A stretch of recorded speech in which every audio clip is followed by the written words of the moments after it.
दोस्तों, उस निर्गुण निराकार परमात्मा की अदृश्य शक्ति जिसे हम प्रकृति माँ कहते हैं, और प्रकृति माँ जिन्होंने हमें इस धरती के माध्यम से एक सुंदर संरचना इस शरीर के माध्यम से दी है।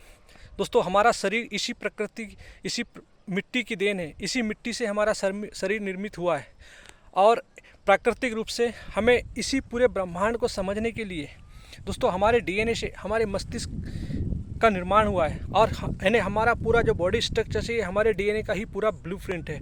तो दोस्तों, हमारे अंदर प्राकृतिक रूप से समझने के लिए हमें एक प्राकृतिक बुद्धि मिली हुई है, स्मृति मिली हुई है, मन मिला हुआ है, और हमारे अंदर भाषाएं हैं, और कहना चाहिए हमारे अंदर शब्द हैं जो जैविक अनुकूलन के द्वारा हमें मिला हुआ है, ताकि हम इस पूरे ब्रह्मांड में जो कुछ भी है उसको हम समझ सके, जान सके, और उसको समझ के अपना जीवन अच्छे तरीके से जी सके। दोस्तों, इसी के लिए हमें ये पूरा शरीर के स्ट्रक्चर का ढांचा उपलब्ध है। तो हम इसका यदि सही इस्तेमाल कर ले तो दोस्तों हम पूरे ब्रह्मांड के जो गूढ़ रहस्य है उसको हम समझ सकते हैं।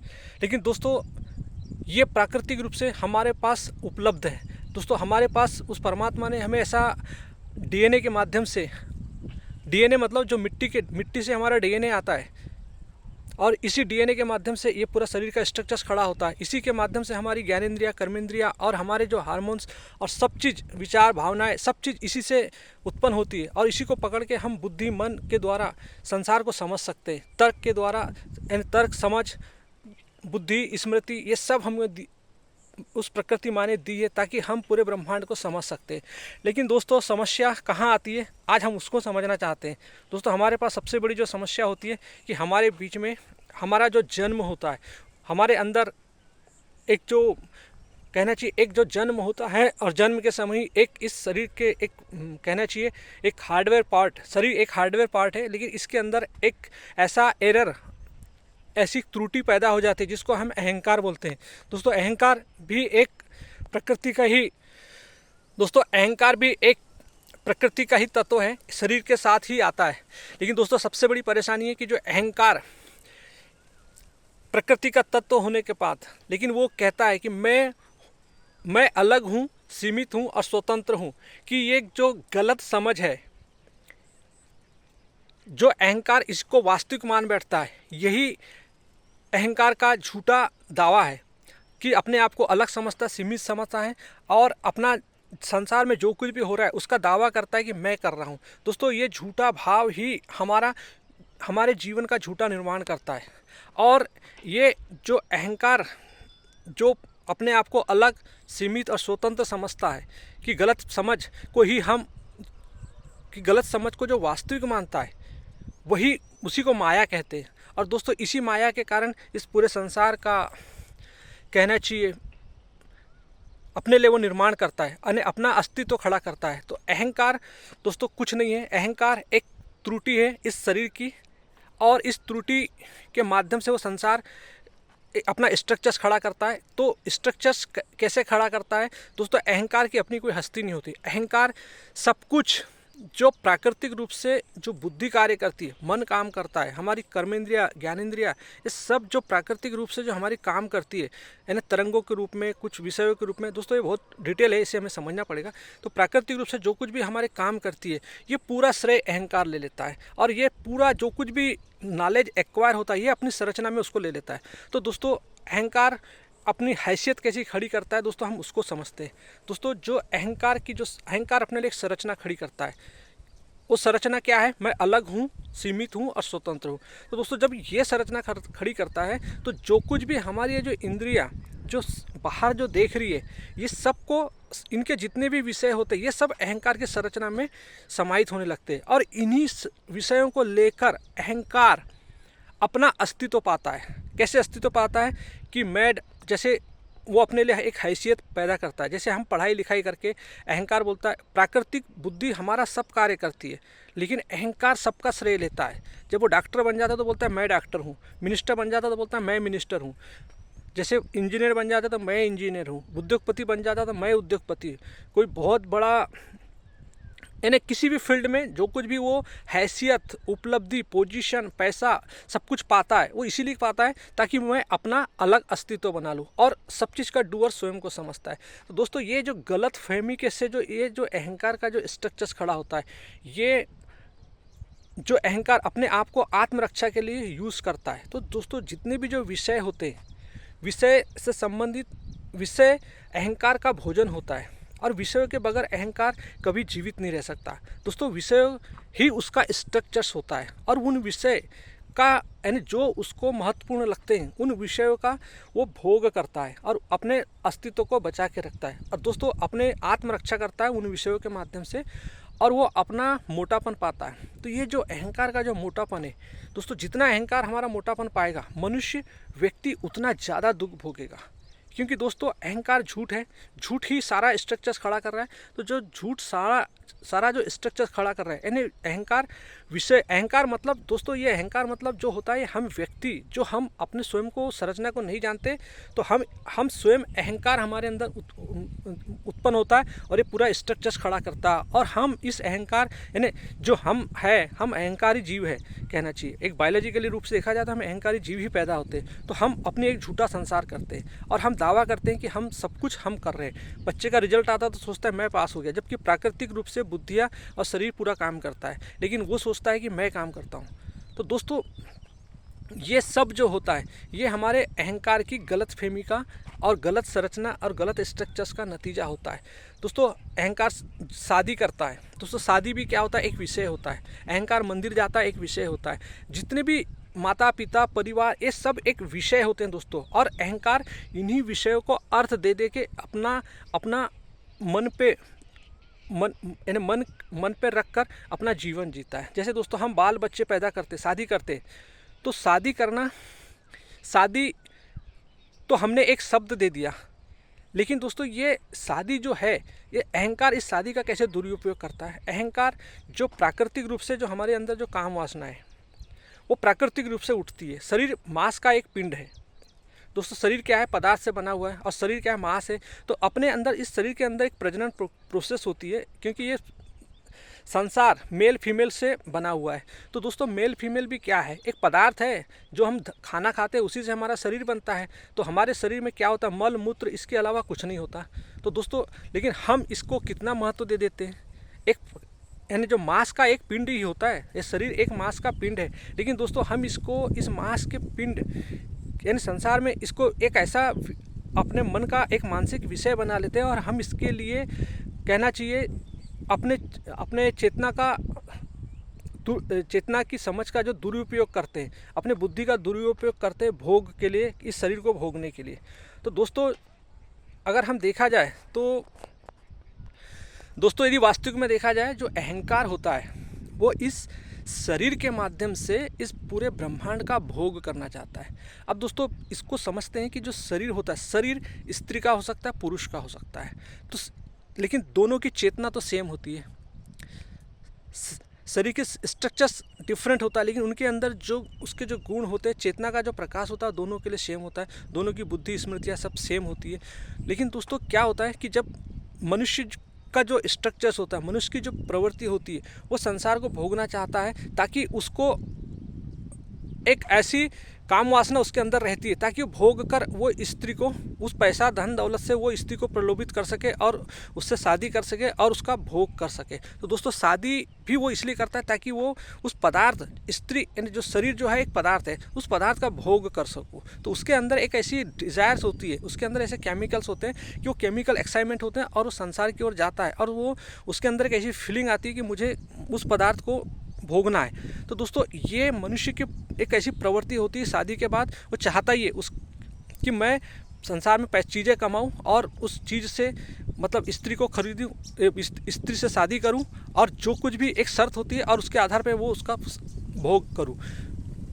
दोस्तों यही सेम प्रवृत्ति स्त्रियों में भी होती है, लेकिन उनके अंदर एक ये होती है कि वो मनुष्य के माध्यम से संसार को भोगना चाहती है। उनके अंदर शरीर की जो वृत्तियाँ होती है, यानी शरीर की जो सेक्सुअल प्रवृत्ति जो होती है उनकी, वो सब उनके अंदर भी होती है, परंतु उसका जो दुरुपयोग कैसे करती है, वो मनुष्य के माध्यम से से मानसिक भोग करना चाहती है, क्योंकि मनुष्य उसको जो चीज़ लाके देता है तो वो सोचती है कि मुझे तो सब सारी चीज़ें मिल रही है, तो मैं अपना सारा सब कुछ अपने अपने मतलब उस आदमी को दे दूँ जो मेरी डिज़ायर को फुलफ़िल कर रहा है, मानसिक डिज़ायर को फुलफ़िल कर रहा है। तो दोस्तों इसी के कारण स्त्री भी अपने पति पर पूरा निर्भर हो जाती है, यानी व्यक्ति पर निर्भर हो जाती है। और इसी के कारण दोस्तों जब वो व्यक्ति उस स्त्री की पूर्ति नहीं कर पाता तो वह स्त्री के बीच में मानसिक तनाव प्रताड़ना शुरू हो जाता है। और दोस्तों ये हमारे जीवन का एक सबसे बड़ा दुख है, ये संसार की सबसे बड़ी जो आज मानसिक प्रताड़ना जो है, यानी पति पत्नी के बीच में शादी विवाह एक ऐसा हार्मोन्स स्ट्रक्चर्स का यानी अहंकार का जादू है कहना चाहिए, जो ऐसी कामना है जो कभी निरंतर ख़त्म नहीं होती। और दोस्तों इसी के कारण हमारे ज़िंदगी में न जाने कितने तनाव आता है, क्योंकि दोस्तों अहंकार हमेशा एक अपूर्णता में जीता है और वो अपनी अपूर्णता काम वासनाओं से धन दौलत से पूरी करना चाहता है। तो दोस्तों जो उस स्त्री जो शरीर है उसका वो भोग करना चाहता है और उसी के भोग के लिए वो संसार को भोगता है, संसार की भौतिक वस्तु को बर्बाद कर देता है। दोस्तों अहंकार वो चीज़ है जो पूरे शरीर संसार को बर्बाद कर सकता है, क्योंकि उसकी जो कामनाएं होती है वो अनंत होती है, चाहे वो स्त्री हो या पुरुष हो। तो दोस्तों पुरुष मतलब संसार की चीज़ें लाके स्त्री की पूर्ति करता है ताकि मैं भोग सकूं, क्योंकि स्त्री भी प्रकृति है और स्त्री पुरुष का उपयोग करके मानसिक रूप से भौतिक चीज़ें लेकर अपना सब कुछ पुरुष को समर्पण करना चाहती है। तो दोस्तों ये वास्तविक बायोलॉजिकली और वैज्ञानिक पद्धति है, इसको थोड़ा सा आप समझिएगा। तो दोस्तों लेकिन इसको समझने के लिए उस परम पिता परमात्मा ने हमें चेतना दी है, तो हम समझ सकते हैं कि हमारी यानी मेल और फीमेल की जो बॉडी का जो स्ट्रक्चर है उसकी जो प्रवृत्ति है थोड़ी सी डिफरेंट है। तो उसको यदि हम समझ जाते हैं तो हम दोनों के बीच में एक प्रेम का रिश्ता बन सकता है। दोस्तों अभी हमारे बीच में जो रिश्ता होता है वो विषयों का रिश्ता होता है और अहंकार और विषय दोनों साथ साथ चलते हैं। लेकिन दोस्तों प्रेम विषय नहीं होते, प्रेम एक आनंद होता है, प्रेम एक दिशा होती है कि एक ऊंचाई में उड़ने की दिशा होती है कि ये शरीर मिला है जो प्राकृतिक रूप से काम करता है, मन मिला है, बुद्धि मिला है, चित्त मिला है, ताकि हम इस शरीर के पूरे स्ट्रक्चर को समझ जाए। और जब हम इस शरीर के पूरे स्ट्रक्चर को समझ जाते हैं अच्छे से, तो दोस्तों हमारे अंदर कहना चाहिए एक सृजनात्मक कार्य शुरू हो जाता है। दोस्तों जब भी हमारी बुद्धि का उपयोग यदि अहंकार करेगा तो हम हमेशा हमारा आत्मसुरक्षा बढ़ेगी, यानी अहंकार का पोषण होगा। और जब भी अहंकार हमारे मस्तिष्क से हटेगा तो हमारे अंदर कुछ सृजनात्मक कार्य होगा। तो दोस्तों इसी को समझने के लिए हमें उस परमात्मा ने हमारे जो ऋषि मुनियों ने आत्मा शब्द दिया। आत्मा मतलब वो होता है कि आत्मा के प्रकाश में, आत्मा मतलब चेतना का शुद्धतम प्रकाश जो हमें सबको मिला हुआ है साक्षित्व भाव में, तो हम उसका उपयोग करके हमारे अंदर जो ये अहंकार बैठा है इस अहंकार को समझ सके और ये प्रकृति जो शरीर के अंदर विद्यमान है जो प्राकृतिक रूप से हमें मिली, हम इसको समझ सके कि बुद्धि कैसे काम करती है, मन कैसे काम करता है, चित्त कैसे काम करता है, हमारी भावनाएं, इमोशन, विचार ये कैसे आते हैं, हार्मोन्स क्या करते हैं, स्ट्रक्चर कैसे डेवलप होता है, संबंध क्या होता है, हमारा प्रकृति के बीच में क्या संबंध होना चाहिए, एक दूसरों के बीच में क्या संबंध होना चाहिए। दोस्तों ये तमाम चीज़ें हम उस चेतना के प्रकाश में समझ सकते हैं। तो दोस्तों लेकिन हमारा सबसे पहले हमें स्वयं को समझना है, क्योंकि दोस्तों हमारा जो अहंकार जो झूठा है हमने जो समझा वही हमारा अस्तित्वगत दुख है। इसीलिए भगवान बुद्ध कहते थे जन्म ही दुख है, जीवन दुख नहीं। तो दोस्तों हमारा जो पैदा होना है हम अज्ञान में पैदा होते हैं। हम यानी पैदा होना मतलब अहंकार, इस शरीर के माध्यम से अहंकार पैदा होता है और अहंकार झूठा है। लेकिन दोस्तों इस झूठे को समझने के लिए चेतना का प्रकाश है। तो इसलिए भगवान श्री कृष्ण गीता में हमें समझाते हैं कि मैं के द्वारा मैं को पहचानिए, यानी मैं के द्वारा मैं को पहचानिए मतलब आप स्वयं को एक अपना साक्षी तो मैं खड़ा करके आप स्वयं को देख सकते हैं और अपने देखने की प्रक्रिया में निरंतर आप अपने अहंकार को पतला कर सकते हैं। आपका अहंकार जो मान्यता, परंपरा, कल्पना, विश्वास, अंधविश्वास, रूढ़िवादी, कंजर्वेटिव और ये सब जो विषय है, पिता, भाई, बंधु, सब विषय का जो सहारा लेके बैठा होता है ना कि ये मेरे प्रोटेक्शन करेंगे। दोस्तों ये प्रोटेक्शन अहंकार को पोषण करते हैं।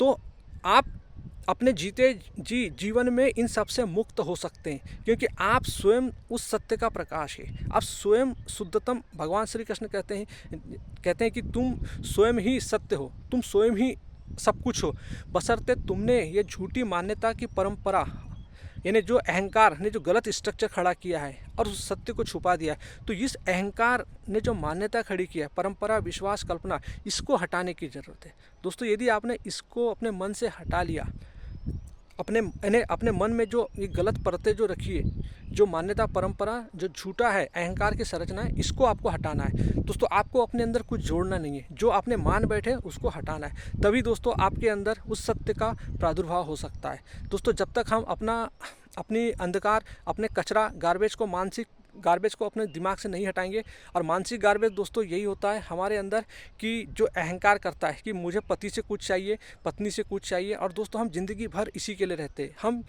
हम प्रेम समझते नहीं। प्रेम सत्य दिशा होती है स्वयं को समझने की, प्रेम मुक्ति होती है, प्रेम सत्य होता है। दोस्तों प्रेम हम झूठी काम वासना को प्रेम समझ लेते हैं। हम पति पत्नी के बीच में लड़ाई होती है विषयों के लिए, हम विषयों को भगवान मान लेते हैं। दोस्तों पत्नी भी देखो विषयों के लिए अपने पति को किस तरीके से ये करती है, मुझे नेकलेट चाहिए, मुझे घर चाहिए, मुझे बंगला चाहिए, मुझे गाड़ी चाहिए, मुझे ऐशो आराम चाहिए। दोस्तों ये क्या है? ये विषय है। विषय से कभी सुख नहीं मिल सकता, समझने से सुख मिलता है। इनको समझो दोस्तों, सब विषय केमिकल्स होते हैं। आपके विचार, आपकी भावनाएं, ये सब डीएनए से आपके मस्तिष्क का पूरा ब्लूप्रिंट होता है दोस्तों। ये पूरे हार्मोनल एक्टिविटी पे चलते हैं, और आप इनके साथ, विषयों के साथ अपनी आसक्ति जोड़ते हो। तो दोस्तों विषयों के साथ आसक्ति रहने से आप कभी भी यानी केमिकल संबंध ही बनाएंगे, रासायनिक संबंध बनाएंगे, और इसमें आपको कभी सुकून नहीं मिलने वाला है।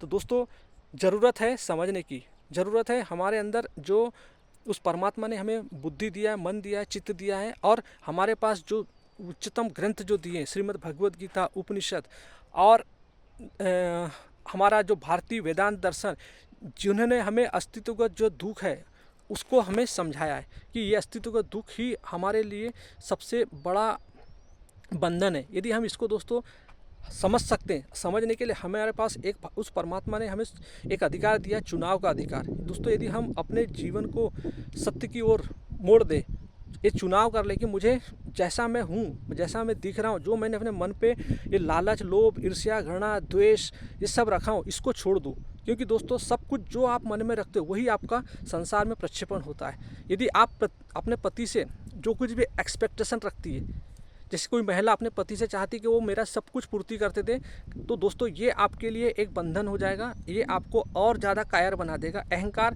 क्योंकि अहंकार सबके अंदर होता है, और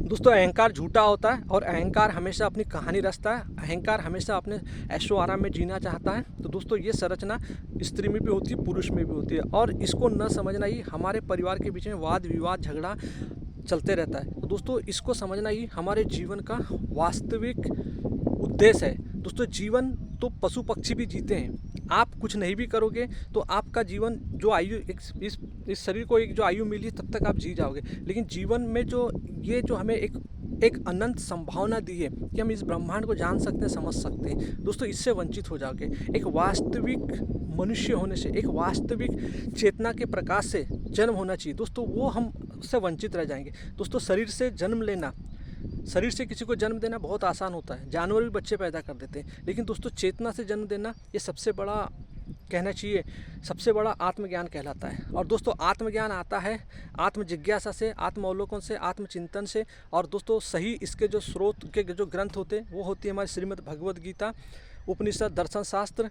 और दोस्तों इसके लिए वास्तविक हमें चाहिए एक अच्छा आचार्य जी, या जितने भी जो आचार्य हैं, या तो आप जैसे अद्वैत वेदांत है जो आचार्य शंकर जी ने जो हमें दिए की शिक्षा है, भगवान बुद्ध की शिक्षा है, और हमारे पास कृष्ण की गीता है, हमारे ऋषि मुनियों का साथ है, संतवाणी कबीर साहब है, गुरु नानक साहब है, रैदास जी है, मीराबाई है, स्वामी विवेकानंद है, जिद्दू कृष्णमूर्ति है। दोस्तों तमाम लोग जो है हमारे जीवन में जो उपस्थित है, गुरु नानक साहब है, इन तमाम लोगों को आप अपने जीवन में अपना सकते हैं। और दोस्तों सबसे और एक हिंट की बात है, जो वर्तमान में आचार्य प्रशांत जी जो पूरे इन सबको एक गीता का एक कम्युनिटी है, जिनको आम आदमी को बहुत सरल और सही अच्छे तरीके से समझाने की कोशिश कर रहे हैं। दोस्तों आप उनके ऐप से जुड़कर अपने जीवन को बंधन मुक्त कर सकते हैं, और अपने पारिवारिक रिश्तों के बीच में एक स्वस्थ संबंध बना सकते हैं, और एक संसार में एक अच्छा सौंदर्यपूर्ण जीवन जी सकते हैं। आई थिंक दोस्तों आपको समझ आया। यदि आपको कुछ सब पूछना हो तो इसके आप मुझे लिख के भेज सकते हैं। थैंक यू दोस्तों।